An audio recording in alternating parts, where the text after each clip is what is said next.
What are you looking out for? People can be aware of like what's happening. If you see a kid that's like overly exhausted like all the time, that's a weird sign that like something is happening. A lot of the victims that I have encountered here in the States, for example, they were trafficked after hours from 8 o'clock at night till 3 o'clock in the morning. A lot of them were paid via Venmo or cash. If you see a teenager with just an obscene amount of cash, like it's a big red flag that something weird is going on. Bruises, child abuse 101, you look at kids with bruises, eyes, the excuse of like falling down the stairs, it's not a real thing. Some traffickers will brand their victims. So if you see a child with like a name of a man on their arm or their leg or their neck, and then some traffickers will just put a barcode on their victim. So if you see someone with a barcode, that's a sign to like call the cops, call the police, because these people they aren't held in like closets or trailers. They live among us. And so for us, like good people, like we have to not stick our head in the sands. We have to listen to podcasts like this, read about what trafficking looks like. So when you see something off, you can report it to the right authorities, and hopefully someone can intervene on that person's behalf.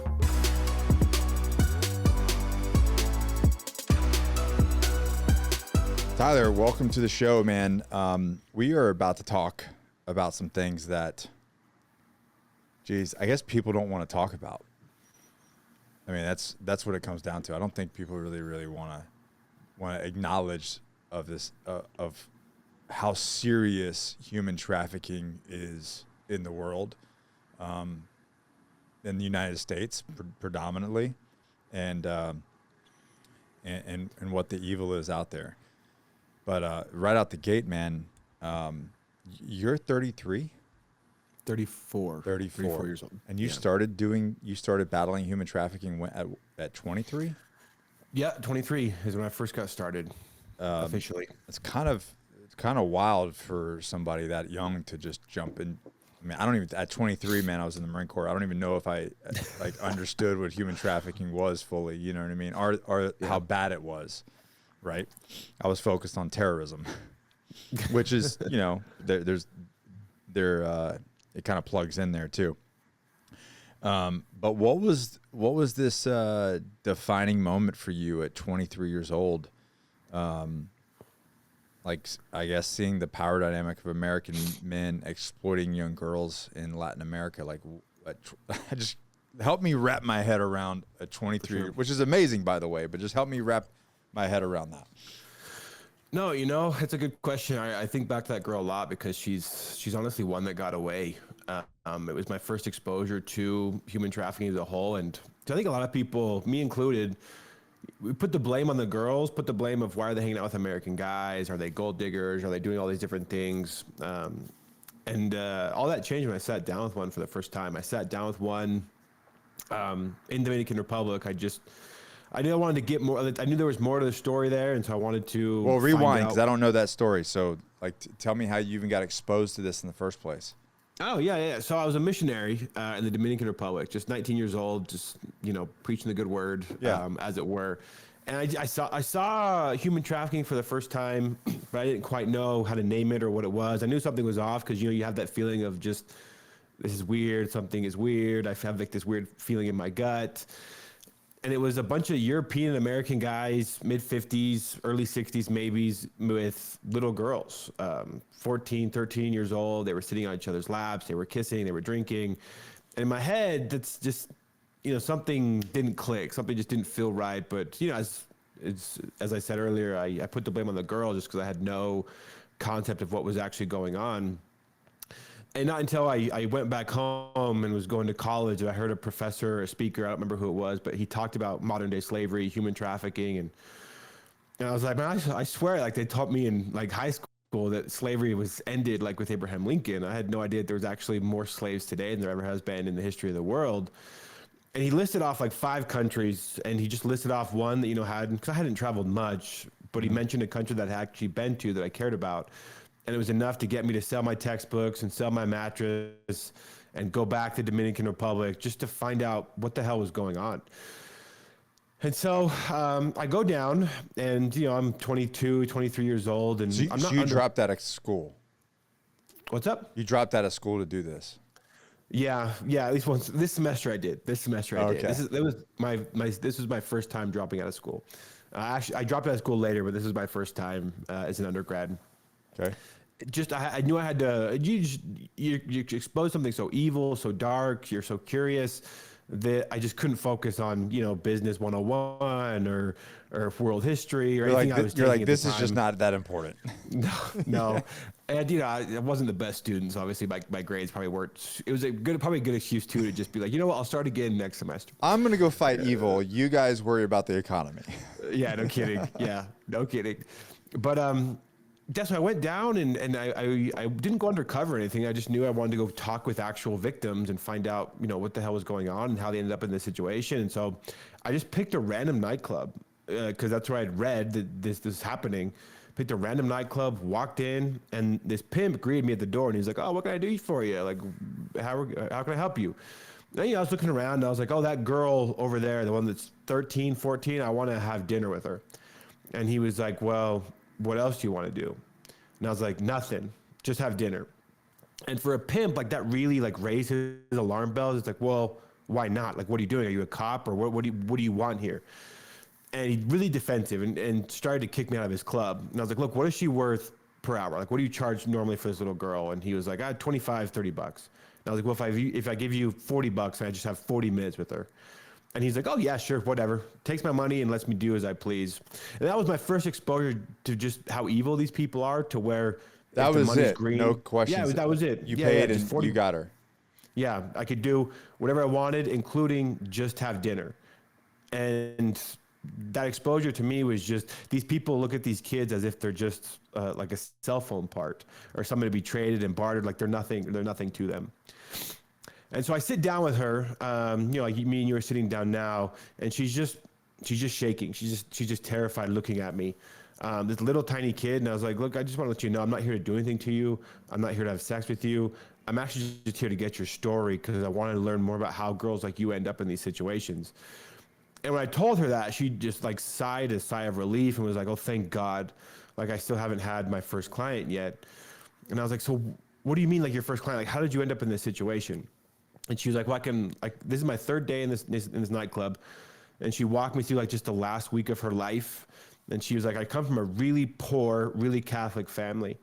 And this woman showed up to my house, and obviously we were so poor that we could barely survive to eat. We couldn't go to school. And this lady showed up and she was like, look, your daughter's very beautiful. I can get her a scholarship. I can get her a job. She can send money to you to where your family might not be in as much poverty and your daughter can actually go to school. And for like a very poor, vulnerable Catholic family, they thought this lady was an answer to their prayers. And so we're like, yes, of course, like take my daughter, take her, like, where's she gonna go? And it's like, oh, just 30 minutes from here. She's gonna go 30 minutes from here. She's gonna work and study in this school that we have out in a different part of the country. And this is a woman approaching. This is a woman approaching the family. Yeah. Yeah, it was a woman recruiter for this nightclub, which is not super uncommon, right, that women are also involved. But she says she goes when she gets there, and they're like, well, actually, like you won't be studying, you will be working, but you'll be doing sex work. People are going to come in, they're going to ask you for sex, and you're going to do whatever they want, or else we beat you. And if you tell anybody, we'll go get your little sister because we know where she lives, and she's 9 years old. So those are your two options. And so instantly this girl's just trapped in this nightclub, no way to get out. And the first client that showed up was some European guy the night before, 2 nights before, and he was asking her for anal sex. And she was so Catholic and so young, she didn't know what that meant. She was like, I have no concept of what you're asking for right now. And so he got pissed. He beat her up, and he told the pimp that she didn't want to cooperate. Her pimp beat her up, and they forced her to watch pornography, anal sex pornography, for a whole day, so that when she got asked that question, she would know how to perform. And she thought I was going to be that first person. And so she walked me through that was her first, this is her experience like in this nightclub. And we talked for 40 minutes before the pimp kicked me out. And I was so shook by that experience because it was my first time really being exposed to, because they throw out a lot of numbers like in this, like 2 million kids, 20 million, 40 million slaves, like however many numbers you want to throw out. But I met one person, and we connected, and so I went back the next day, and the guy was like, "No, we already moved her. She was causing problems, so we sent her to a different nightclub, and she was essentially lost in the darkness forever. I never heard from her again." And that was my first exposure to human trafficking and modern day slavery. I mean, obviously you're 23 years old at the time. You were never like, obviously you had no military training or any sort of anything, right? Not any training whatsoever. No. But did you have like this, I mean, obviously I have a lot of training in this department, right? So a gut reaction is like, we're exfilling immediately. Like, I'm getting this girl out of here immediately. Did you have any of those gut feelings, or was it even a thought at that time? Or you're like, I'm in it? Yeah, the exfil thing, obviously I'm not trained, so I have no concept of like, well, there's 5 guys with guns, there's 2 at the door, like how many people are outside, like having that thought through my head. My plan was actually going back is just to pay for freedom. Because I had read like in books and stuff, this might actually happen, and just to go up to him and be like, look, all I've got is $1,000. Will you take this and let me take this kid home, and you never talk to her again? That was my plan going back. It wasn't a good thought out plan, but in my mind, I was so desperate to just get this one person that I'd met out of the situation. That's why I went back. And I mean, the guy that I talked to, he's like, I don't even know where she is now, bro. Like there's a couple of our nightclubs. They're all connected. People came, put her in a van, drove her to a different part of the Dominican Republic. He's like, she could be in Dominican Republic. She could be in Haiti. She could be in Europe for all I know. No idea where she is. And sucks because like that was the first one that I met, and statistically, the reality is she's probably, unfortunately, she's probably not even with us anymore. Yeah, that's the reality. Is if you don't get these girls out, I mean, they have like a life of like 5 years and then before someone kills them, they get a bad client. And I've had girls that I've worked with that have either been murdered or have taken their own life. Yeah. So that was kind of the straw that broke the camel's back for you. That first initial interaction.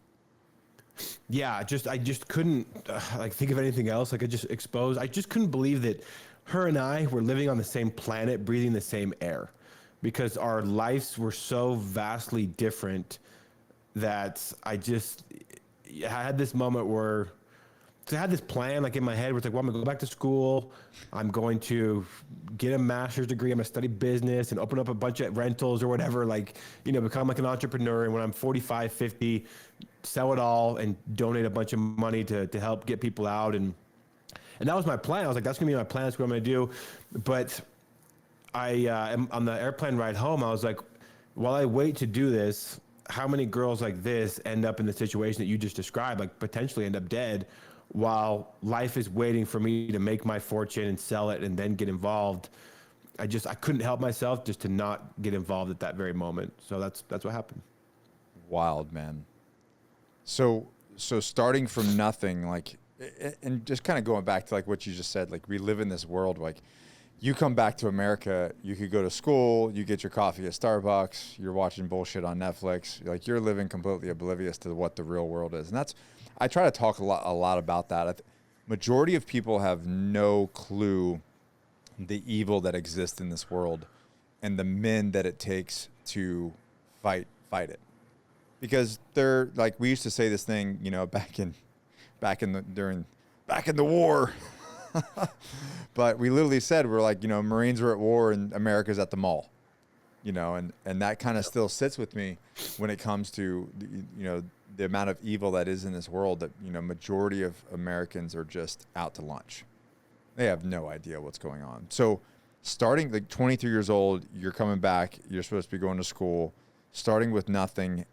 How did you begin to fight this thing alone? What did you do? And what year was this? This was 11 years ago? Yeah, something like that. Yeah. Yeah. My first reaction was just, I knew I wanted to help the people this has always been my passion of, obviously you want to get the bad guys because there's a lot of bad guys out there. And we can talk a little bit later on of just you talked about terrorism and trafficking, how those at times can be intertwined. We're working a case right now where the traffickers are terrorists or members of the Taliban, which is just, the Taliban is just a whole different level of preaching to the choir.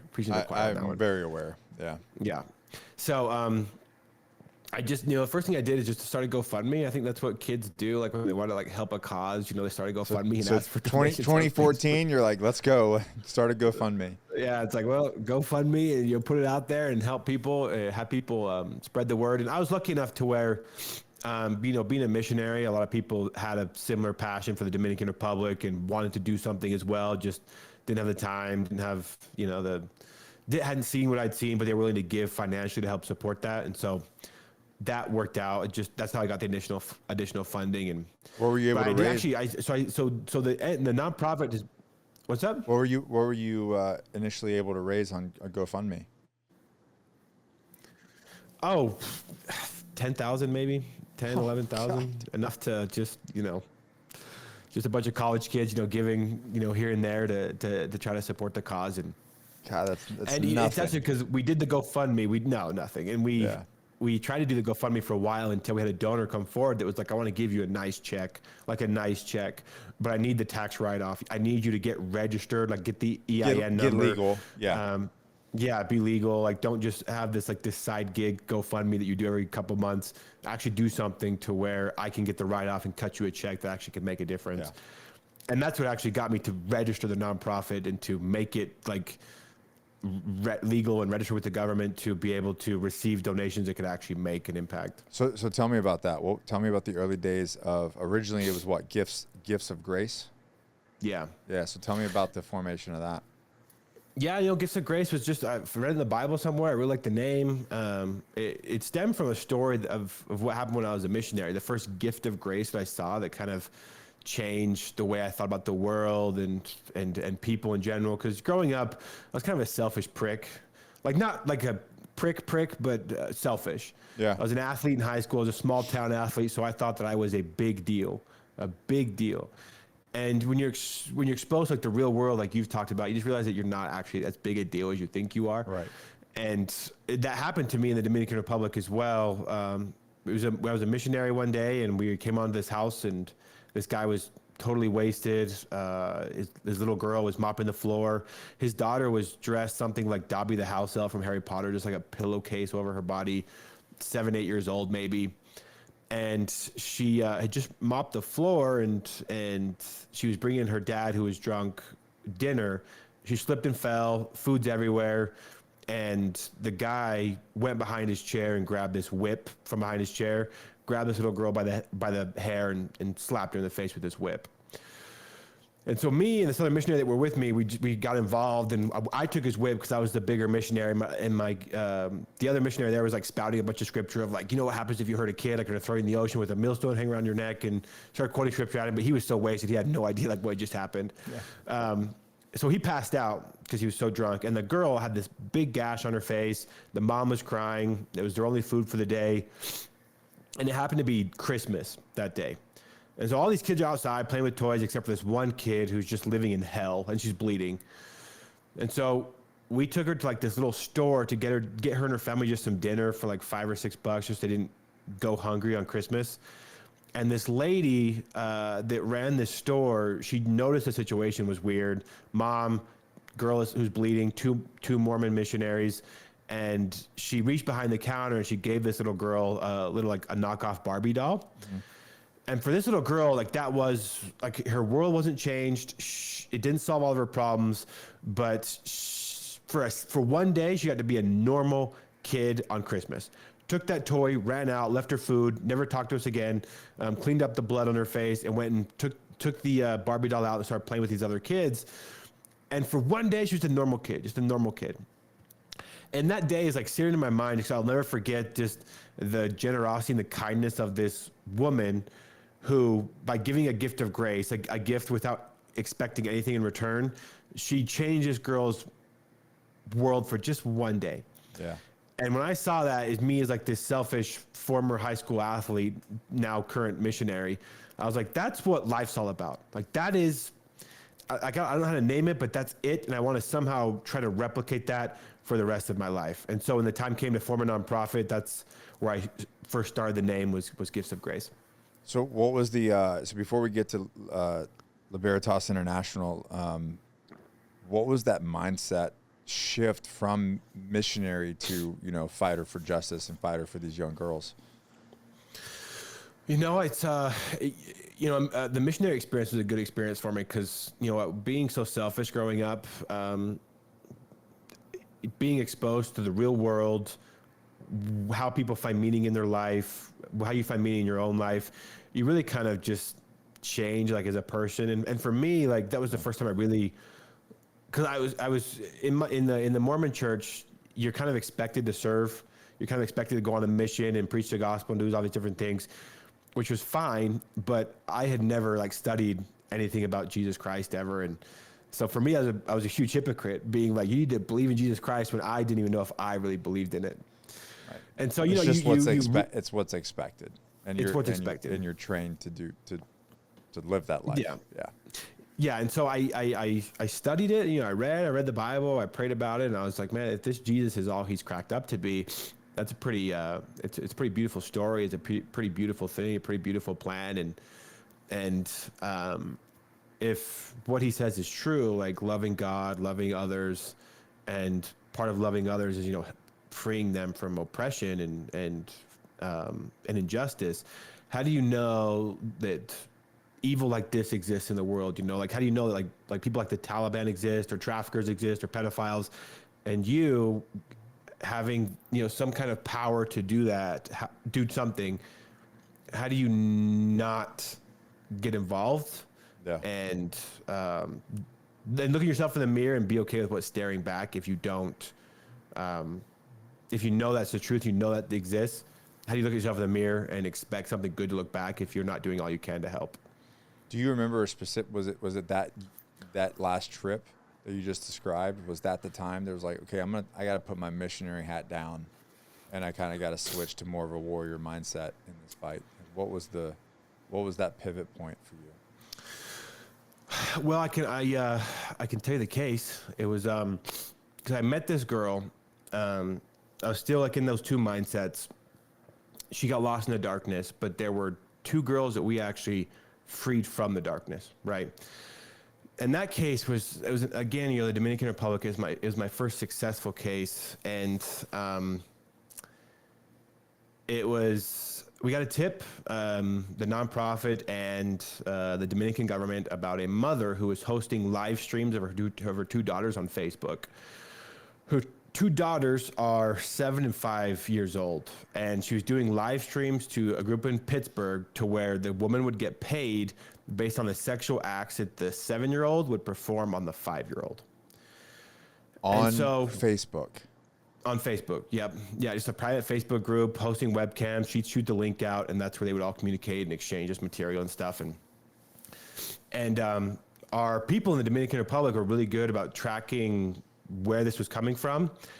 And they asked our help, the nonprofit, of like, what are we gonna do with these girls? Like, it's a 7-year-old girl, a 5-year-old girl, but they also had a 1-year-old brother who lived in the same house. And I'll never forget the day we raided that house, because the cops went in, we went in as like victim service providers, and just the hellhole that place was. Just in the middle of a group of shacks, there's just one place, it's just this little pit of hell, this food rotting on the floor, rats everywhere, and there's this stained bed with a bunch of sexual toys around it, and then just a camera pointed at the bed. Mother gets put down, gets put in handcuffs, and these 3 kids, 7, 5, and 1, are just like, what happens to us now? And for us, like, those kids are still with the foundation. Like, we're still following them. Like, they're older now, they're teenagers. And to see their growth from the day we rescued them in this hellhole of a house at 5 and 7 years old, to see where they are now, and they're bilingual, they've traveled, they have all these opportunities to study. They're doing well because we invested in them to make sure that they can do well. And for me, like, seeing someone go from darkness to light, from slavery to empowerment and freedom, for me, that's when the mindset shift of just like, if we can't save all 2 million children that are being trafficked in the world today, but we saved 2 today, and those 2, if nothing else, we raised all this money, we spent all this time just to rescue these 2, it was all worth it. So at that point, you knew, like, okay, we got to get a little more aggressive with how we do things. Yeah. So let's talk about the harsh reality of human trafficking. What do people get wrong about human trafficking? What is the misconception, or what is the unknowns?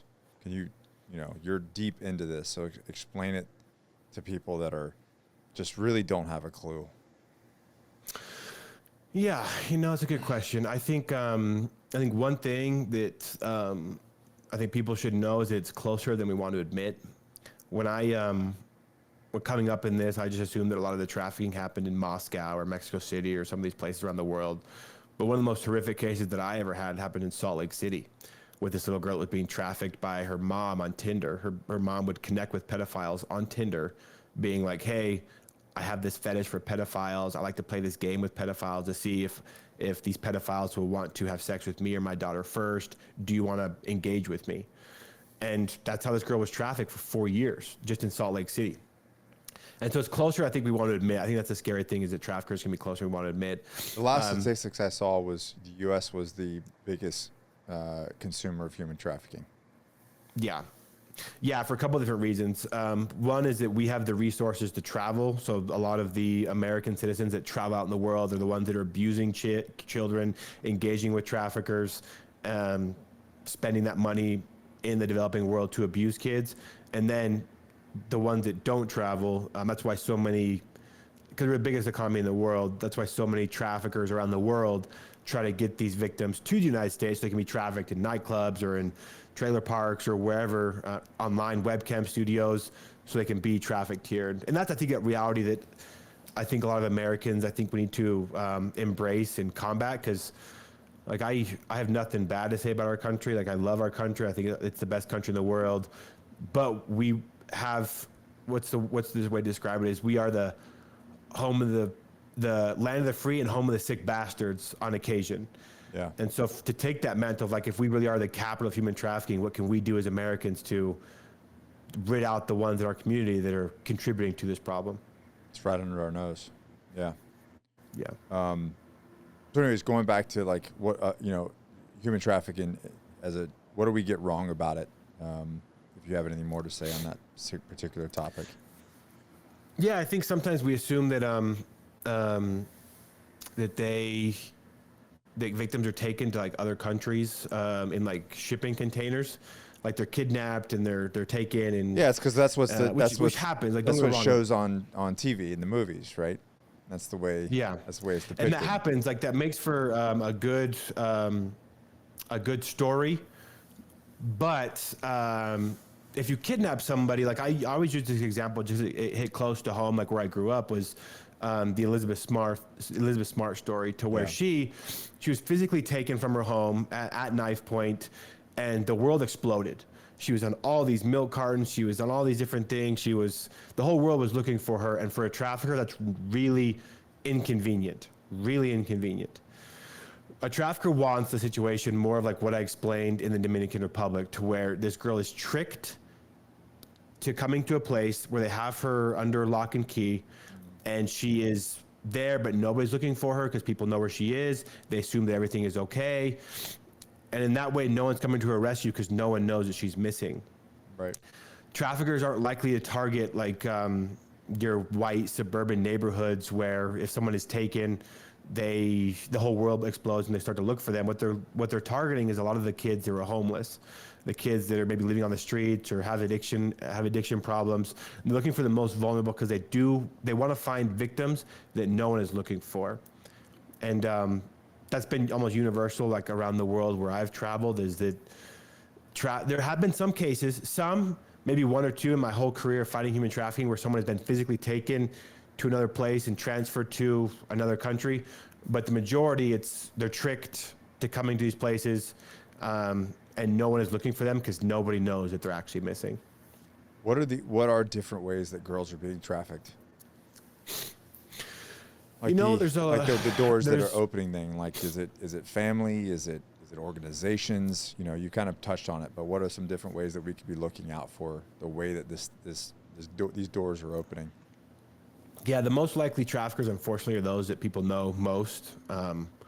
Pastors, parents, uncles. Like here in like Wyoming, for example, a lot of the traffickers that we encounter here are either mothers or uncles of the victims, which is really unfortunate, really sad, that even mothers like participate in this abuse. Across the world, like you get organized crime in it. Sometimes you have like the MS-13 is really involved in Guatemala, the narcos in Mexico, a lot of different gangs in Colombia. In Afghanistan, the Taliban is really, really involved in human trafficking. In Europe, the Russian mob, the Albanian mob, like all these organized groups are being trafficked. And here in the States, like we have that organized element as well, but it's much more likely to be family members that are exploiting these kids. What's the process? Like, what are you looking out for? Like for people like in the community, like people can be aware of like what's happening. If you see a kid that's like overly exhausted like all the time, that's a weird sign that like something is happening. Like I know teenagers can get tired like really easy because they stay out late at night, but a lot of the victims that I have encountered here in the States, for example, that were exploited, never missed a day of school. They never missed a cheerleading practice. They were trafficked after hours from 8 o'clock at night till 3 o'clock in the morning. A lot of them were paid via Venmo or cash. And so if you see a victim that has just, I mean, who pays with cash anymore? If you see a teenager with just an obscene amount of cash, like it's a big red sign that something, or red flag that something weird is going on. And then bruises, obviously, like that's, child abuse 101. You look at kids with bruises, eyes, the excuse of like falling down the stairs. That's not a real thing. And then some traffickers will brand their victims. So if you see a child with like a name of a man on their arm or their leg or their neck, just at such a young age, like I don't think teenagers are that stupid to get the name of someone tattooed on them in that way. But that's what traffickers do to brand their products. And then some traffickers will just put a barcode on their victim. So if you see someone with a barcode, that's a sign to like call the cops, call the police, and get law enforcement involved. Because these people they aren't held in like closets or trailers or apartments. Like they live among us. Like part of being trafficked means you have to engage with the community, because it's the community that's funding this abuse. And so for us, like good people, like we have to not stick our head in the sands. We have to listen to podcasts like this, read about what trafficking looks like. So when you see something off, you can report it to the right authorities, and hopefully someone can intervene on that person's behalf. It's completely hidden in plain sight. Yep. It's a great way to describe it. It's wild. So going back to like the American connection, because again, this is we are the largest consumers of human trafficking. How are U.S. men exploiting children abroad or here? Like what does this process look like? Yeah, that's this is kind of what changed the game for me, because I traveled the world, trying to help as much as I could, trying to find out all these things I could about human trafficking and exploitation and stuff. And what disturbed me the most was American citizens traveling overseas to abuse kids. And I can tell you a case, because we were talking with a former Marine. I can tell you about a Marine that I encountered, to where like a Marine, someone that's part of like the U.S. military, like that charge that you take to defend American ideals and American freedom, and like it's something that's so sacred. And when I encountered this Marine in Colombia, I was just disgusted at what I found. Oh, it happened right here at Camp Lejeune. What happened? There was a human trafficking incident right here in Camp Lejeune involving Marines. Really? 2 years ago, yeah. Yeah, I mean, it's really unfortunate, because I know, like, I'm talking to a Marine that obviously loves justice and loves people and wants to defend the rights of all human beings. Like, I imagine that when you find like a bad Marine, the good Marines get really pissed off, I would imagine. Well, I'll say this, man. Well, I won't say it. We won't say what would happen on the air, but yeah. Yeah, no, I can tell you a story of a guy, probably it's hard to compare, but one of the worst people that I've ever encountered. It was a guy named Dominic DiVincenzo. He's a former Marine. He was in Iraq for a while. Came to the States, went to Colombia and settled in Colombia. And what this guy decided to do in Colombia was to terrorize the city, specifically with terrorizing the most vulnerable youth that Colombia has to offer. Mm-hmm. He would abuse girls who were 13 years old. He would beat them up in his apartment. He would drug them if they said no. He would target girls specifically with with special needs, special mental needs, girls that have forms of autism, girls that just have special needs. That was his thing. The more vulnerable, the better. And the girls that weighed probably 90 pounds tops, that was what he liked to do. And he did this in Colombia for about 2 years before a brave group of girls came forward of just like, this guy took me this place. He beat the heck out of me. He abused me. I want justice. Because we found during the investigation that he was communicating with other sex tourists, he was other people, and these victims that he was abusing, he was sharing those details with other people so they could also abuse them as well. And prior to our intervention against him, there were some journalists that asked him of like, hey, there's a rumor that you're trafficking girls. Like, what's your deal? Is this true? And he got really belligerent with them because the journalist was a female, and he was like, you need to understand something. I'm an American man. I can do what I want. This world, you look around this city, American men have built this world. If I want to have sex with somebody, I'm going to have sex with that person. Investigation happens. All these girls come forward. 1 turns into 4, turns into 7. And the day that we went into his penthouse because we had an arrest warrant, I came in later because obviously I was there for victim services, and I heard him yelling in the cops in English, "You have no proof, you have no proof, you have no proof." We go up there in his penthouse, and what do we find up there at 6 o'clock in the morning? A 15-year-old girl with no clothes on. So it's like, the proof's right there, bro. Like, that's about as much proof as we need. So he gets put in jail, and during the time that he was in jail, he behaved like an asshole. He sent his buddies, because he was also selling drugs, to intimidate other victims, to encourage them to change their statements. And Libertas, ourselves, and the Colombian government had to intervene to make sure that the victims of this guy were kept safe before he finally pled guilty and was given a 15-year sentence for the crimes that he committed. And it's really sad because that's it. 15 years. That's what he got. Yeah, 15 years. Yeah, 15 years in Colombia. That's where he was sentenced at, in his Colombia. And even still, like even when he accepted what's the average charge, life expectancy in a Colombian jail? I don't know. Hopefully not much, man. He's 40 years old. Colombian jail is rough. I can just tell you that Colombian jail is rough. But it's just he was just like talking with you. Like, it's just even like now, like just working through this with my own thoughts of like talking with you, hearing the Anti-Hero podcast, listening to Steve's interview on here, and just like you represent the best of like what the U.S. Marine is supposed to be, right?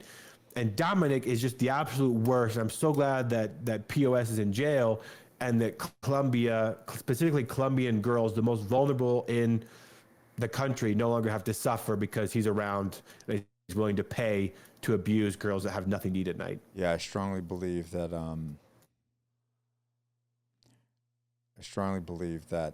Some men just don't deserve to breathe the same air that we do.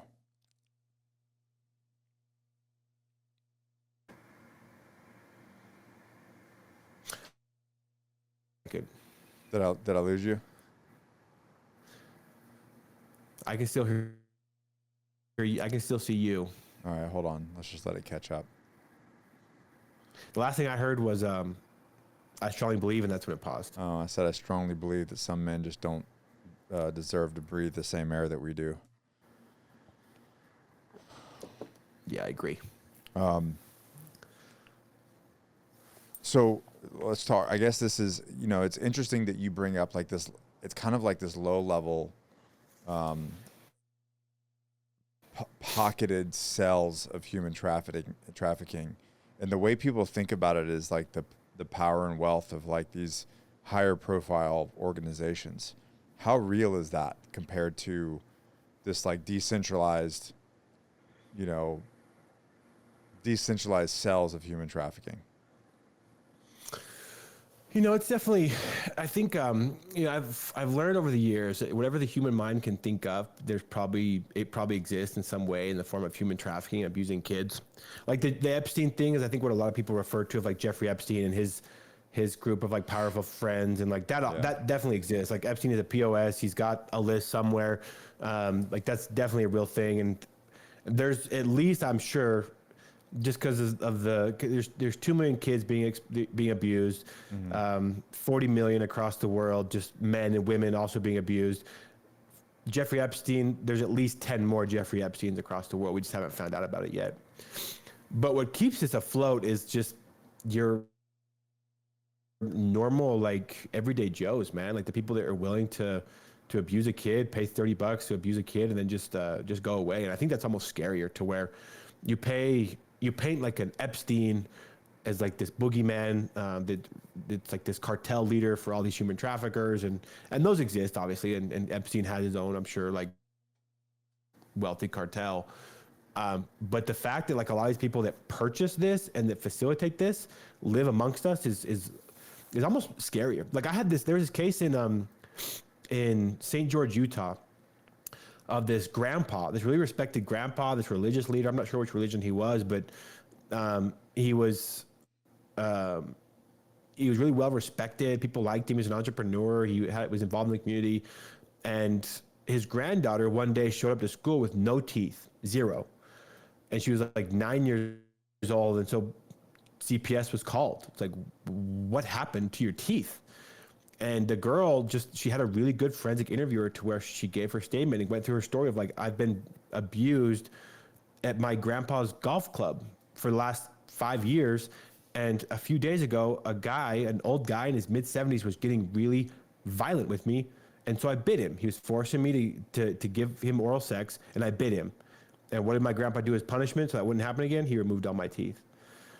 And like, for me, like that's scarier to me that some Epstein is out there, just behind the shadows of like this guy that's that we could go to church with, we could attend a sports game with, is trafficking his granddaughter and facilitating that abuse. Like, that for me is scarier, because they're hidden in plain sight. Like, going back to like what you said. Makes me want to like call all my friends and do some things, but that are we'll keep that option on the table, because that may be needed. Be highly, unfortunately, like that's illegal, right? Like what I want to do, like what's going through my mind is illegal. Yet this is what goes down. Can you talk about, and I think I read it under your stuff, the case of the 16-year-old girl who just testified in federal court against a trafficker? Oh yeah, that's an awesome thing. I think like how that all went down, and then how how does she have the courage to be able to do that? Yeah, that's one of my favorite stories that ever happened, because the case was based out of New York City. It was a guy named Victor Galarza who was traveling down to New York, or to Colombia, to rape little girls, film it, and then come back and put it on Pornhub to make some kind of residuals, like on the videos that he was producing. And like, that ruined these girls' lives. Like, their rapes were published, and they were consumed by 2 million people. Just, it's disgusting. And so, the feds caught him. The feds had access to our girls because we helped take care of them, and we never want to paint the cops as like the bad guys, but the cops that we worked with at Homeland Security Investigations have always treated our survivors really, really, really well. And so he tried to plead guilty for a while, but I mean, it's all on film. So he accepted it. He accepted charges. We went up for a sentencing hearing, myself and 2 survivors, and then another female volunteer for my foundation, and that was, I mean, just probably the bravest thing I've ever seen somebody do, because they go to court in federal court, and this is not an easy thing, because he had his family there. He had at least 25 members of his family that saw these 2 girls as the reason that he was going to jail. And even though the case is over and it's a sentencing hearing, the defense still presents their case of why he shouldn't get a long sentence. He's actually not that bad a guy. These girls were actually prostitutes. They seduced him, and one of the girls I was sitting next to, she had like this very nice victim impact statement ready to read, and she had to listen to this defense attorney, who was a female, call her a prostitute, and that's why her client was going to jail. And so she looks at me, she's like, "Can I say whatever I want?" And I was like, "It's your sentencing hearing, sweetheart. Like, you can say whatever you want." And so she crumples up her paper, and you can just see that she gets pissed. She's really pissed about what they were saying. Good. She goes up there, looks the guy straight in the face. She was like, "You just called me a slut. I was 14 years old. I worked at an ice cream store. I was not a slut. I was not a prostitute. I was a kid. I was working at an ice cream store, and that's when you found me, and that's when you raped me." 2, looks at his defense attorney right in the face as a female. She's like, "If I were God, I would revoke your vagina because you don't deserve to have one if you're going to represent this guy, Herbert Fletcher is his name, in federal court and call me those names knowing exactly what he did to me. You need to have that revoked. And she's saying this in front of him, who's the guy that ruined her childhood. She's saying it in front of this federal judge who's just hanging on every single word she's saying, and in front of his whole family, to where 25 members of the Fletcher family have to listen to this girl speak her truth about what this guy did. And I wasn't there to support her. I wasn't standing next to her. I was just watching, and I was like, this is what rescue looks like. This is what real rescue looks like. Like, you see all these movies of like the Liam Neeson and stuff, of like him going into break people out of trafficking, and like that's needed at times. But this girl is so empowered enough to where she can look at her trafficker in the face and tell him to essentially eat shit in federal court. I was like, this is what real rescue looks like. This girl is rescued for real. Yeah. All this went down. The judge quoted her back to the trafficker. Like, I think you're disgusting. I'm going to give you a longer sentence than what is recommended. He's in jail now. He's in federal prison. The length isn't quite as long as we'd like as a society, just because laws haven't kept up with the crime. He's only going to serve 7 years in jail. But 7 years. It was higher than the recommended 7 years. Yeah. It was higher than the recommended from our side, which is good. So the judge, he gave a higher sentence than what was recommended, but the laws just haven't caught up to what this crime actually looks like yet. And the real win of that story, besides all this, was that this volunteer that came with me, she was very emotional during this whole time, and I was too. Like, I watched these girls grow up, very proud of them. I was getting emotional too, but she was like a different level of emotional.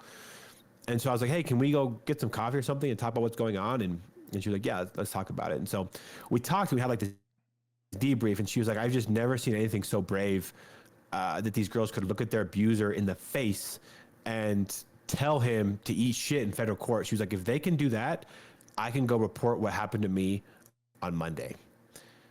And I had no idea that this volunteer that was coming was actually a victim of sexual abuse herself. And seeing these girls tell off their trafficker in court gave her the words and the power to go report her own abuse to local authorities. And I was like, that's real power there, is that these two girls from Colombia survived, testified, and thrived in a way that someone that was suffering in silence now feels empowered to talk about what's happened to her. That's kind of the courage. Courage is contagious. Fear is contagious, but so is courage. And So Tyler, you're fighting for justice in this world, right? And obviously there's some danger that comes with it. Can you talk to me, before we get into why you're in Wyoming and not in Colombia? Can you talk about the work that you're doing with the Colombian National Police and Homeland Security? Because like for me, I know Steve Murphy's story about back then with the Colombian National Police and the Medellin cartel, and they were really against that. But sometimes with these foreign countries, it's almost like you think that they are allowing it, right? Yeah. So I'd be interested to know, like, your work with the Colombian National Police in conjunction with our Homeland Security, and how that's been going. Yeah, I think I think that was a part of I had to learn, kind of coming up in this, is I want to do all I could to help the survivors. Like, that was my biggest thing, is just like, if these people can survive and thrive, then we've saved one for real. But there's a special kind of healing that comes with justice. When a girl speaks her truth and she's heard and something actually happens, like that healing, like there's something special in their system that just heals them when it comes to justice. And so to do that, I knew I needed collaboration from both ends. I needed collaboration from the U.S. side and the Colombian side. And so the Colombian National Police, there's some heroes, man, that work in those, that work in that office. Like, people that work, that make pennies, that are at risk every day, and they continue to follow the example of the people that fought like in the cartel wars in Medellin, to uphold like the integrity of the people that did that. And I've met some just real heroes in that office, in that agency. They've put their lives and reputation on the line to help these survivors. I mean, you know how it is. Like people that travel, like the developing world, they're doing their best, but sometimes their institutions just fail due to lack of funding, lack of training, like whatever you want to call it. Corruption across the board. Yeah. Corruption. Yeah. A ton of corruption. And so I knew I needed help from the American side as well. There's benefits of working with both countries when it comes to like catching a predator, have their pros and cons. The pro for the Americans is that when the American federal government go after a sex tourist or someone that's abusing kids, when he's arrested, like those jails are shut. There's no way for them to like get threats out to victims. There's no way for them to like know victims' names. And the time that they spend in jail isn't always as long, but the victims are a lot more protected, and the American side does a lot better job of just keeping our girls informed of what's going on and keeping the girls safe. On the Colombian side, there's some big holes in their system that really make us nervous when it comes to when someone gets arrested in Colombia, because the second they get arrested in Colombia, the jails are fairly open there. There's a ton of corruption, and based on Colombian law, the bad guys have the right to know the name, the address, and the phone number of the person that reported them. So what happens is once they're arrested, people show up. People show up and they start to offer money. They start to offer bullets, like the old thing in Narcos, like plata or plomo, like lead or money. That's a real thing that still happens to the girls in Colombia. So that's a big disadvantage when it comes to the Colombian system. But the Colombian system, the time it's been in jail is a lot longer. There's a guy that just was handed down a sentence from California. His name is Thomas Reno. He's like 72 years old, and they just gave him a 30-year sentence for trafficking 3 girls in Colombia, which getting a 30-year sentence here, I don't know if we'll ever get a 30-year sentence here, at least not in my lifetime, which is good. Like, I'm glad the Colombian system does that. Well, but to have justice happen, you have... my opinion is a death penalty. Like, you just eradicate those people. Like, done. They don't get to. You're not paying for your stay. We're not paying for your food. You just don't get to breathe the same air. I think that would change the tone of things. And I think you bring up a good point too, because like the time that's been in jail or severe punishment, like you're talking about, that's what I think is really going to end trafficking. Because right now, traffickers, they just do the what's the word I'm looking for? The costs don't outweigh the opportunity. Right. Yeah, there's not enough consequence for them to be actually like, oh, we can actually do. Yeah, so I get the consequences are too severe. Like that one guy that got 7 years, like, and that was over. I mean, I do 3 years in some American penitentiary, and then I'm out, and I can do it all over again. And we know that when they get out, they do it again. Yeah, they abuse all the time. Yeah, there's the rate of pedophiles re-abusing is like 90% or something. Right. So the only solution here is life or the death penalty, period. And I think if we had those options, I think you'd see a lot less trafficking, because you have to make it so where the risk outweighs the reward of them committing those acts. Even like now, like I can tell you an example now. We have this case in New York where there's a police officer, an NYPD officer that traveled to Colombia to abuse a 19-month-old baby. Filmed the whole thing, and he abused her on a couple different occasions, and the mom was the one facilitating the abuse. And the guy, he wasn't satisfied with just the sexual abuse. He wanted videos of animals sexually abusing the little girl. And the mom said no. Mom said, no, that's too much. I won't let an animal abuse my kid. You can, but the animals I'll put a stop to. Even with that heinous of a crime with a 19-month-old baby, he's probably looking at maybe 15 to 18 years in jail in New York City. Yeah, that's to me, that's a clear-cut case for you just go away, you disappear. Yeah. So how is Libertas helping these girls testify, get justice in that instance? Like, what are you doing in the court process of this whole thing? Yeah, that's a good question. I think we always let the girls know, like, if you're a victim of a crime, we're gonna help you no matter what. Like, you could recant your statement, you could not collaborate with police, you could do whatever you want, like, but we're gonna help you no matter what. Like, going back to the gift of grace. There's nothing we expect in return for our help. Like, you deserve help because you're a victim of human trafficking, and that's it.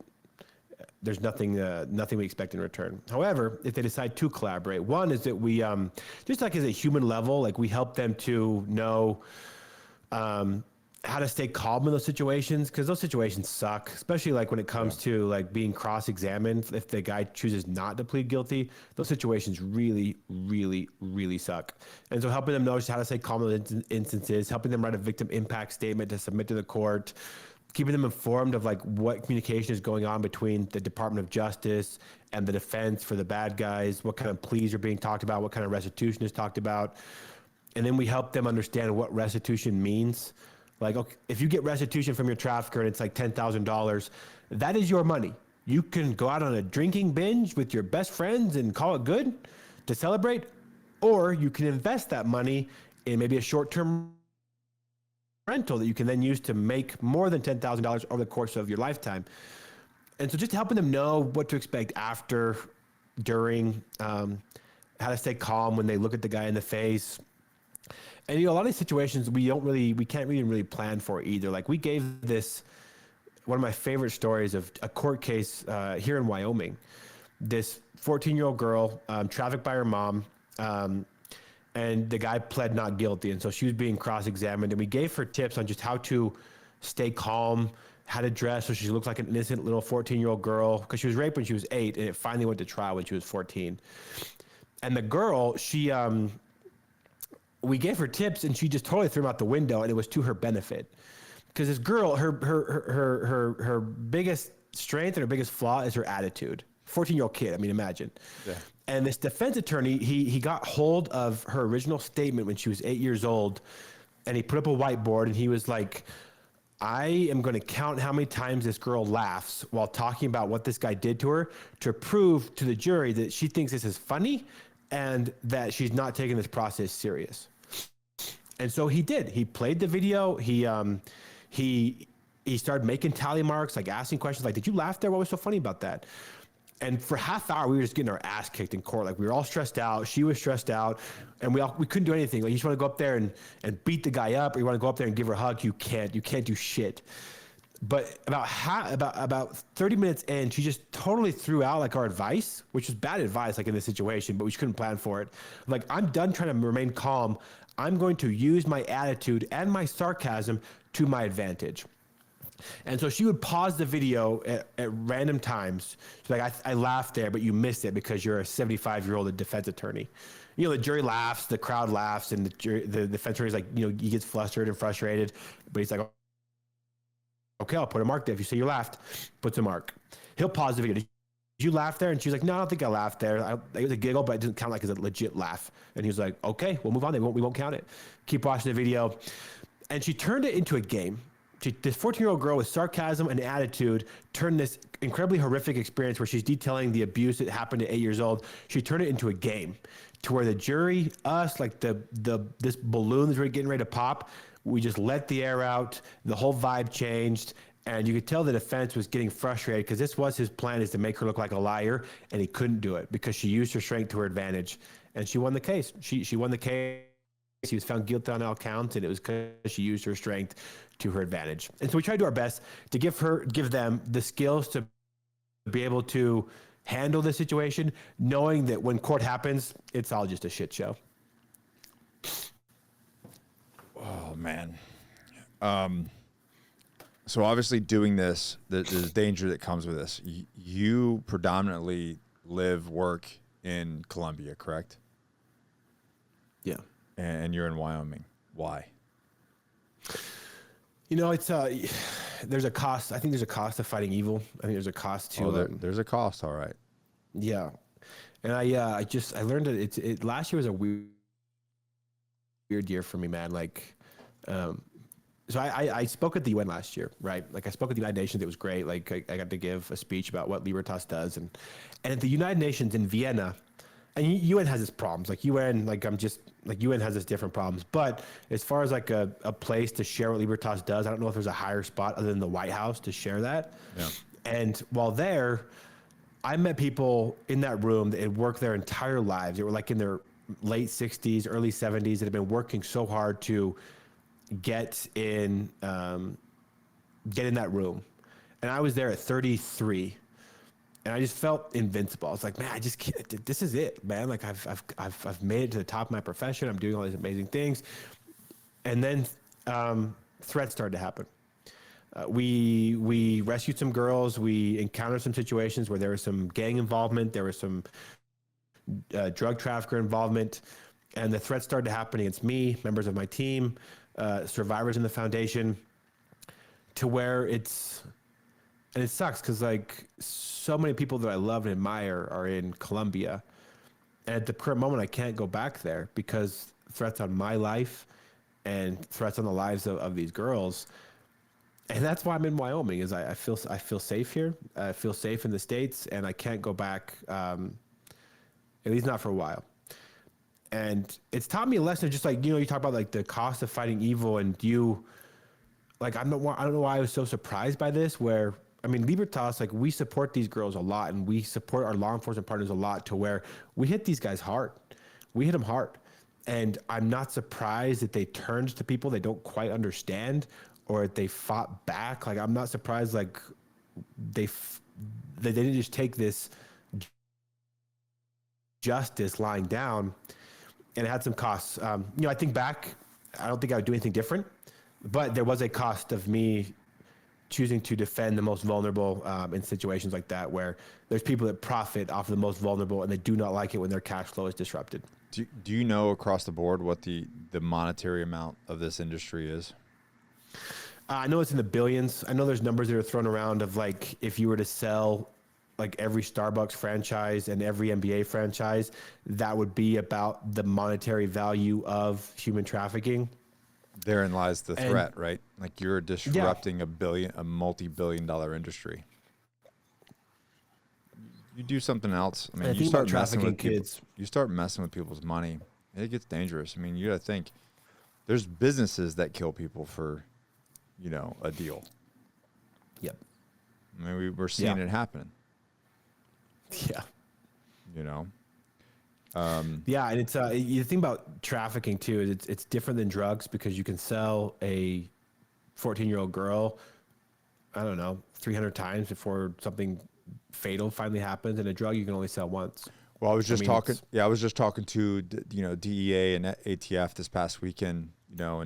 And how they've over the years they've changed from doing drug bust, because if we seize millions of dollars of cocaine or fentanyl or whatever, they're like, whatever. Their profit margin is so ridiculous. Like they don't really care. Like you lose a truckload of cocaine from Colombia. All right, whatever. We'll just go make more. Like we had another truck. We got 100 trucks right behind it. Or they were going at the same time. But when you start impacting their money, that's when they need that cash flow. That's when things start getting, spicy. And by doing that, you're taking that away. You're interrupting their flow of money. Yeah, and pedophiles, if there's one thing I learned about pedophiles specifically, is they do not like to take responsibility for what they do. They like to blame the victim. They like to blame the kids. They like to blame society as a whole. Yeah. There was a guy, the guy that abused that girl in Wyoming I was telling you about during the pandemic. He tried to become like an activist for pedophiles. He was like, what was it called? Like the sex offender sympathizers or something, where he talked about like, quarantine, self-isolation, registration with the government. Now you know how we feel like trying to be like an influencer for like sex predators. It's like, bro, you raped an 8-year-old kid. Like you can go. Well, they were trying that. They were trying to say that it was a disorder, or not even a disorder. It was like a sexual preference, and that it was accepted. Like, holy shit, how we got off track, man. So you going back there, like, what does that look like? Is that even a reality at this point, or do you think it's a long time before you're going back? And how are you going to continue to do what you're doing from the States? Yeah, it's probably not a reality that I go back anytime soon, which is, really unfortunate, because I love that place. I love those people. I've been in Colombia, I think 80 times over the past 5 years or something. And I've invested a lot like in that place, in that city. And, how and I'll be honest too, like me going back at this point, it was more for me. I really just enjoyed spending time with the kids, spending time with our team. Like the last time I went back, we did this thing called the Celebration of Freedom, where we had all the girls in one place and a few boys. There's a few boys in our foundation as well.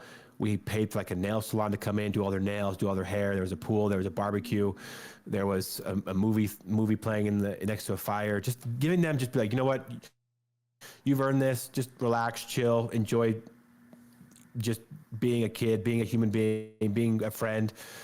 And it was the last time that I went, and it just before everything started to go down. And so I'm not needed down there as much, which is good. Like I'm more needed here. I need to like share the stories, to find funding. And then a lot of like the court cases depend on the coordination that I help coordinate with the victims. So we have some cases finalizing this year, one in Phoenix, one in Miami, one in Kentucky, where the survivors will actually be coming up here to testify in court, to give their victim impact statements. And unfortunately, with like the work that we've been doing, a lot of the girls that are part of the foundation are at risk down in Colombia. So they're actually looking to find a home here, where the US, for like all of its problems, is a place where someone can find a new start, freedom, and be protected from things like this, which I think is a very beautiful thing about our country. And so the new Libertas looks a little different. Like we're adjusting, me specifically, because like the work that's happening in Colombia continues, working with law enforcement, with Homeland Security investigations, and empowering survivors. My role, it still looks the same as well. I just have to be a little bit more alert here. Bought a few more guns, thankfully. And you're in a good state for that. Yeah. Wyoming. Yeah. For every one person, it's like they own like 75 guns or something. And if there's one thing that Wyoming people hate, it's pedophiles. And so, very protected here out in the cowboy state. And I'm very lucky to be from here. Like just the people that invested in Libertas here, the culture I grew up in, the safety I feel here, the beauty here. It's something that, honestly, I'll be honest, like I hope that a lot of the survivors can experience here, experience the safety, the openness, the quiet, and the beauty that a place like Wyoming has to offer. Are there, younger versions or, people that are, I guess that, I don't know, taking your spot down there? Does Libertas is somebody replacing you with, in Colombia? Yeah. We have a former police officer that works for me now down there, Colombian officer, a team of social workers, psychologists. So it's a natural, it's almost like a natural evolution of an organization. Like you put your 10 years in down there, it's time for somebody else to do it. And you can serve in a greater capacity for humanity in the States. Yeah. And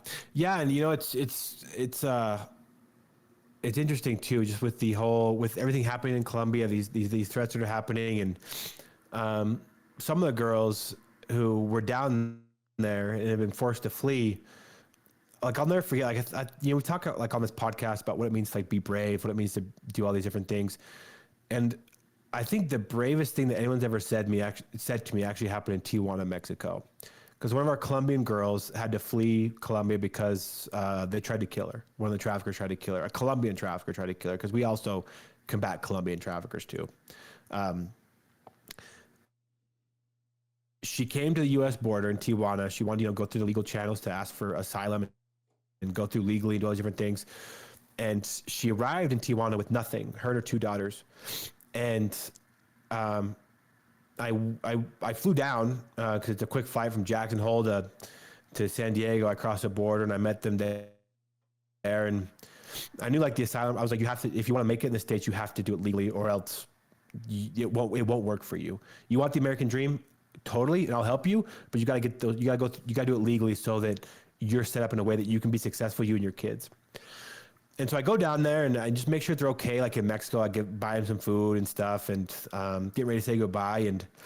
And this family I've known for a long time, and the survivor's daughter, who was 12 years old or 13 years old at the time, just starts to get really, really emotional, like really emotional in the middle of like this chaos that's happening at the U.S. border. So I was talking to her, I was like, are you okay? Like, what's going on? And like the social worker and like in me comes out where it's like, let's talk through this. And she was like, can I talk to you just alone for a second? And I was like, yeah, we can talk alone. And so we move over a little bit, and I have her by the hand, and she's just really crying. And she was like, I know that you came down and you bought us groceries and you bought us all these different things. Can I ask you for one more favor? And she starts to sob. And I was like, at this point, like the inner male comes out where it's like, who hurt you? What's going on? Like, what's going on? And she was like, it's not that. She was like, our journey to get here to Colombia went from Bogota, Colombia to Cancun, Mexico, to Mexico City. That's where we ran out of money. And so we walked here from Mexico City to Tijuana, and it's like a 3-hour flight. So imagine it's like a week-long walk. Jesus. And she was like, and my period came halfway through. It's my first one. She's like, I've had the same pair of underwear for, I haven't bathed, I haven't changed my underwear for 7 days. I had my first period. And she's saying all this just crying. She was like, is there any way before you leave, can you buy me some tampons and some underwear? And I was like, yeah, first off, yeah, like, of course, I won't. Your mom will. I'll give you my card, because that's not something that she needed me there for, to like witness or anything. I'm like, I'm gonna stay here and eat some nachos. You take my card, you take your mom, you go buy your underwear, and you buy your tampons. And they did. And I reflect on that story a lot. Like, you talk about like bravery. I think that's the bravest thing that anyone's ever said to me. Because like the vulnerability it took to tell me that. I've known this girl for a long time, but still, to tell me that she was on her period for the first time and that she hadn't changed her underwear and she was bleeding for 7 days. I've never experienced anything so brave. I never heard anything so brave. And I was so thankful in that moment, just for like how my life trajectory worked out despite the threats. Because this happened even still, like I'm under threat, that I've been given the ability to respond to that type of thing. And that despite me being threatened for helping this family, that I'm still in a place to where I can intervene on their behalf when they need something as simple, but as life-saving and life-changing as tampons and underwear. Oh, man. Damn. Well, on that note, you have you've already mentioned several times about survivor empowerment, kind of breaking this cycle. So can you tell to listeners, like, why recovery is the right term and not rescuing? Yeah, I think just like when it comes to like recovery, I think that like a recovery mission, I think is just more accurate. Like when you remove someone from their abuser, like I would believe that you recovered them from that situation. And people debate, like it's all a bunch of words anyway. Like I don't think the words have that much meaning, but rescue is what I saw in court, of just like 4 years of investment in healing in a survivor, to where she has the stones to tell her trafficker to eat shit in federal court. Well, I'm like, that's what her. Yeah, but I do think that, especially with these girls, I do think that it pays it. I think that words do matter, because you can say survivor or you can say victim. Yeah. And what are you? That's a big one. You know what I mean? So I think that it does matter, and the fact that you use these words not flippantly or conveniently, you know, it seems very intentional the way that you speak. It's very intentional the way that you guys run your operations. So I just kind of wanted to know your point of view of that, especially with the girls that you're, you know, continually supporting and really kind of and leading. And the reason why I asked the question is leading into what Libertas is actually doing on the back end of that and how important it is. Yeah, we would, to answer your first question, I think victim survivor, we always talk about victim before like the recovery happens. And I use the word recovery. I can tell you exactly why I use it. Is that's what survivors have told me they prefer, is that they prefer recovery during a police operation versus rescue, and that rescue happens after the fact, on the back end, because it puts more empowerment on them versus on me, of like, oh, I rescued you. Like, no, you actually rescued yourself based on the investment that we made in you. Right. And so the back end, like I think that's the most important part, is like, what do you do to actually heal these people? Because a lot of these kids, like, they come from a situation of extreme abuse. Like for example, I had this case once in Boise of this girl in the foster care system that was 6 years old that was just horrifically abused. And we took her to a mall to go get like some new outfits or something. I don't know, something to do with clothes. And she was hungry. But in her household, when you were hungry, what you had to do is you had to perform a hand job if you wanted to get food. And so instead of verbalizing to us, hey, I'm hungry, can we stop and get something to eat? She sprinted over to a guy that we didn't know and was getting ready to to like touch his penis. And I'm like, whoa, whoa, whoa, whoa, whoa, whoa, whoa.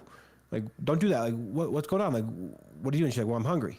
It's like, wait, in the real world, in the world that you're living in now, when you're hungry, you just say, I'm hungry. And we'll give you food. No questions asked. There's no need to do anything sexual. There's no need to do anything perverse. You just say, I'm hungry, and we'll give you food. She's like, okay. I didn't know. Like, just, that's not where I come from. And she said it so flippantly, but for her, it's because she had a lifetime of that abuse. And so the investment you have to make on the back end of this to heal these people is really important. Stuff like economic empowerment, you have to give them some way to make money once they're recovered from a situation of exploitation. You have to invest in their mental health and their physical health, to treat some of the STDs they have, to treat some of the underlying health factors they might have. And then things just like we had one example of a guy from Florida, a guy that was like 425 pounds. This guy had ED. And he couldn't get off on abusing these kids just by abusing them on his own. He had to put a tattoo of his name on their bodies before he abused them, because that's what actually got him excited. And so these girls like obviously don't want this guy's name on their body forever, so we'll invest in removing those tattoos. And every survivor, every girl has a specific need that we need to have filled, whether it be tampons, diapers, vocational training, small business, or high school. And unless you invest on the back end of that in their healing, more likely than not, they will end up back in trafficking, because they come from a situation of just abuse and torment, that's really all they know. And you have to show them that there are other options out there, that they're worth more.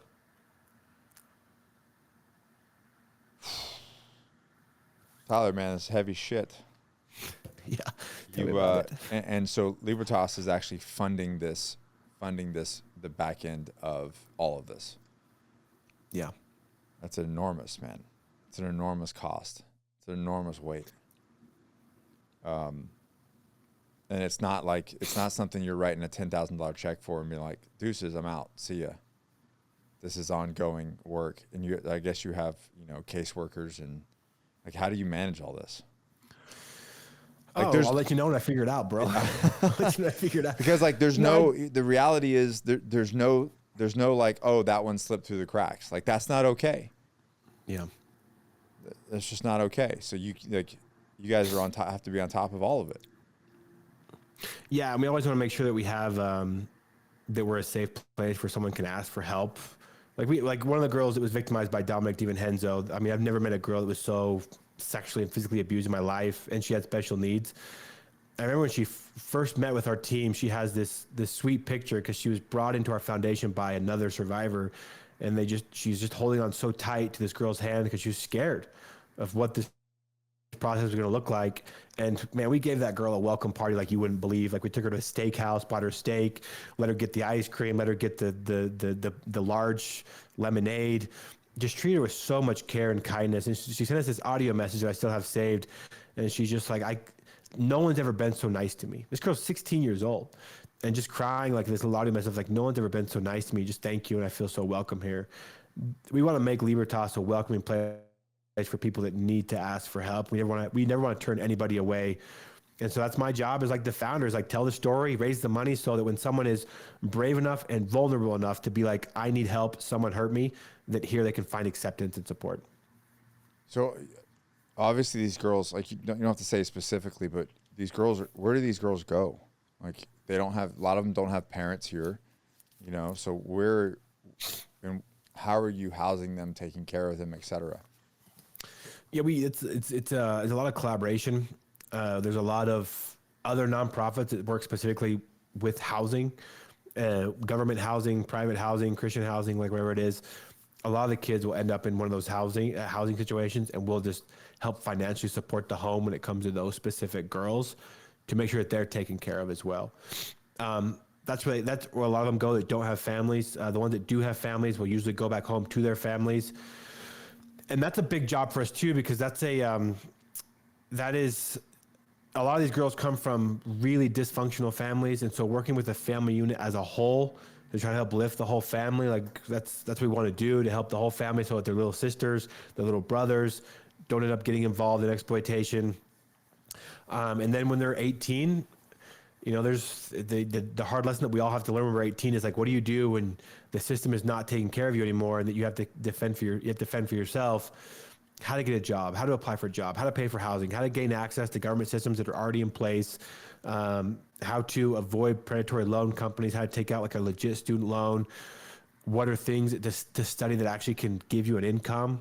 Like, we've had amazing people that want to study things like poetry in college because they're passionate about music and poetry and all these things. Like, yeah, that's awesome.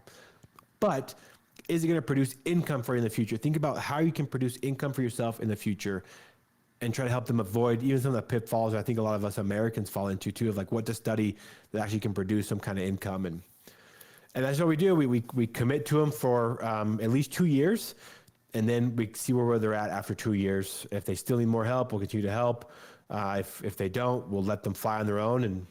But I really enjoy just in my phone, I have a lot of survivors that no longer need our support, but still maintain in contact because we trauma bonded together and we're all going through this life as one big Libertas family. You've in your other document that you sent me, you talk about how a lot of these survivors actually become leaders and they're in this fight. And one of actually is now a board member. Is that correct? Yeah. Can you talk about that? Yeah, man, she's great. She was one of the first girls I met in Medellin with this guy, Victor Galarza and Herbert Fletcher, that was abused on Pornhub. And she just came up through the ranks, man. We got her tattoos removed. She took her mental health seriously. She helps inspire other girls that are in her situation. And she's actually the girl that crumbled up her paper in court and was like, "Can I say whatever I want?" And I was like, "Yeah, this is your show. This is your show. You do your thing." And that's what she did. That story makes more sense now. Now that she's a board member on your organization. Yeah, she's everything good about Libertas summed up in just one package. She's a great mother now. She took her education seriously. She's now a licensed veterinarian assistant, has a really good job, makes her own money, and just and now she helps lead the nonprofit that essentially she helped found in that country, because she was the first girl I ever helped in Colombia. I was brought down there by Homeland Security investigations because of her and her case. And it's cool to see that happen. Like, even now, like just yesterday, we had two of our girls' sisters that were interviewed by Bloomberg News that wanted to find out about the situation that's happening down there. And I was like, I can tell you, I'm happy to tell you and whatever, but if you really want to learn and empower somebody, sit down with these two girls, 13 and 15, let them tell you exactly what happened. And they did.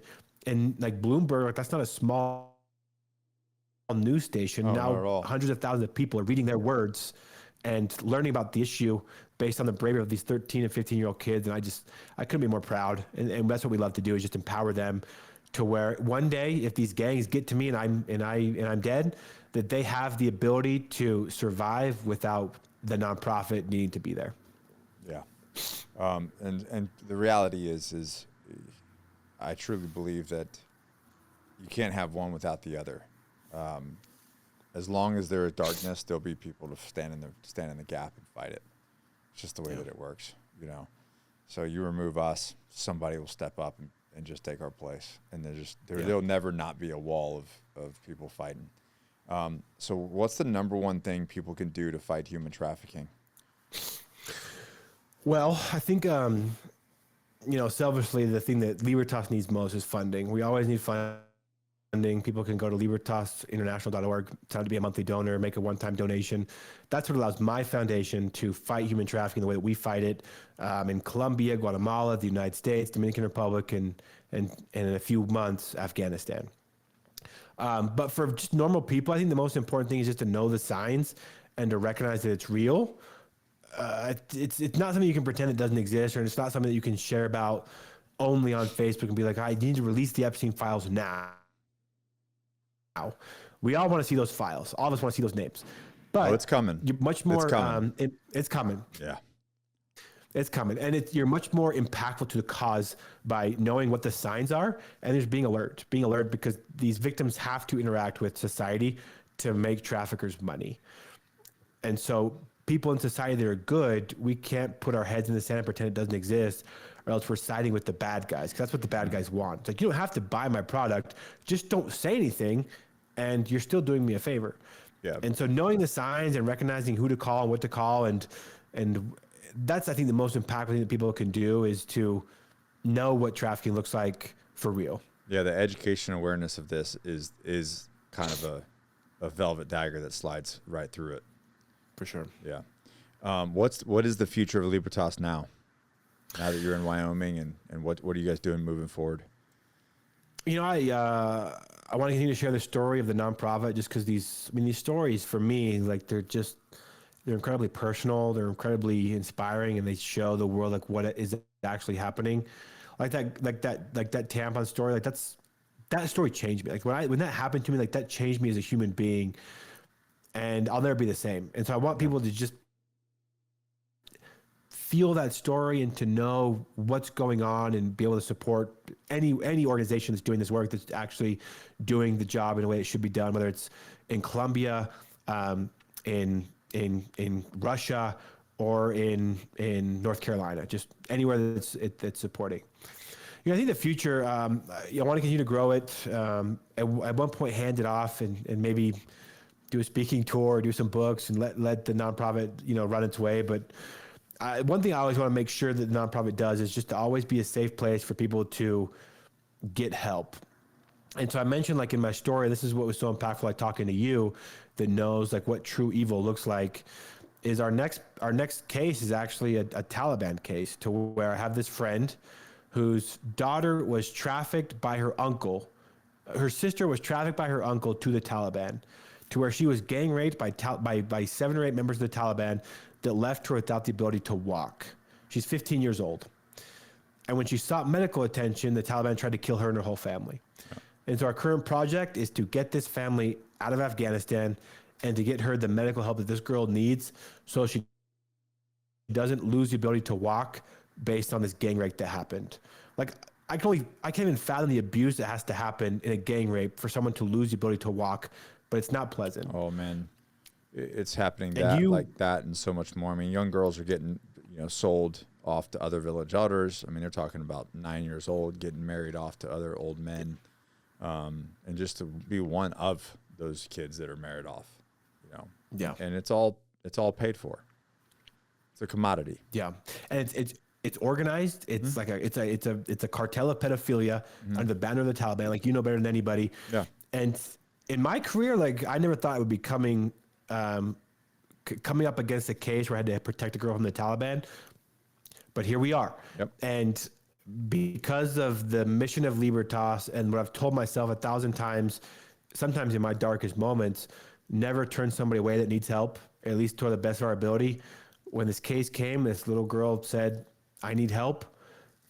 How do you say no? And so that's our goal by the end of this year, is to get this family out of Afghanistan, hopefully get this girl the ability to walk again. Yeah. What do you wish more people understood about this human trafficking crisis? I wish that people knew. I wish that people knew that just it's happening so close, and it affects so many different people. I mean, there's a stat here, like I don't know the stats in Wyoming, but a neighboring state in Utah, where I have a lot of family, is that there's a stat that 1 in 4 kids is sexually abused by the time they get 10 years old. Yeah. I'm just like, 1 in 4, bro? Like 1 in 4? Like that's great. That stat is crazy. And Utah being like a very religious state and safe state, like it just the stats of it, it's really well. humbling. I know this personally. And when it comes to men, 1 in 3 men are physically abused in their lifetime. 1 in 4 men are sexually abused in their lifetime, and that statistic continues to stand and be true. Which you wouldn't think. And I think that's a really good point you bring up too, because I know I talk about a lot about the girls, and and most of my survivors are girls. I can't deny that. But when a male is trafficked, when a male is sexually abused, it just affects them different. Not worse or anything, but it affects them different because of our masculinity, because of our desire to protect, to provide, to defend. When men are placed in a situation where they're enslaved and abused and sexually abused, it takes a part of their core as a male, and it's really hard to rebuild that. And I think if one thing that I wish people knew is that if a male is strong enough and vulnerable enough to tell somebody they've been sexually abused, treat them with so much kindness and so much compassion, because Absolutely. the level of vulnerability and strength to be able to verbalize that, not even just to oneself, but to somebody else, that probably took every ounce of courage and bravery that they had, and they should be just treated with the utmost respect, kindness, and compassion. The same way if a 2-year-old girl said the same thing. Absolutely, man. Well, dude, this was a super intense episode, but it's the reality of the world that we live in. And we need to face it. And what your team is doing is nothing short of heroic. It truly is. And the fact that you put your own life at risk for this mission says it all. And, but it kind of has to be done, right? Somebody has to. If not you, who, right? If not me, who? Yeah. So for those of you guys listening, remember, this is not some invisible problem out in the world. Like, this is happening right under your nose, right here in America. And the reality is, majority of Americans are funding it. And so if you want to be part of the solution, go to libertasinternational.org and support what Tyler and his team is doing. And every dollar is going to help rehabilitate and get these girls the help that they need. Man, Tyler, I cannot thank you enough for coming to tell your story, man. So keep doing what you're doing, and we'll continue to push this thing out here. And I'm interested actually having you come back later on and kind of give us some updates, and especially as this stuff goes out with the Epstein list, and because that's going to rock the world. I think the reason why they haven't launched that list is because you're talking about a global shift of personalities when they release that list. And so it'd be interesting to have you come back on and share what you know and kind of go from there. So guys, please get out of your own head. If there's any episode to share, damn it, it's this one. So share this episode, send it to every damn friend you have, throw it in an email list, whatever you can do. And other than that, man, again, go to libertasinternational.org. Links in the show notes, and we'll catch you on the NK show next time. Thanks, Tyler.